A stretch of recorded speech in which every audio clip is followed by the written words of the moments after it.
So this water loss was called in and they didn't know what the source was. When we arrived, we used an infrared camera, we used a moisture meter. The infrared camera allowed us to scan the ceilings, the walls, and the floors to try to determine where the source came from and how it migrated through this property.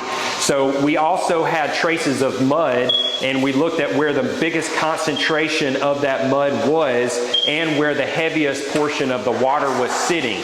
After we evaluated all of those elements, it allowed us to know that we were looking at a plumbing issue from the drain, which put us in a category 3, and anything that was touched by that category 3 water that's porous has to be removed.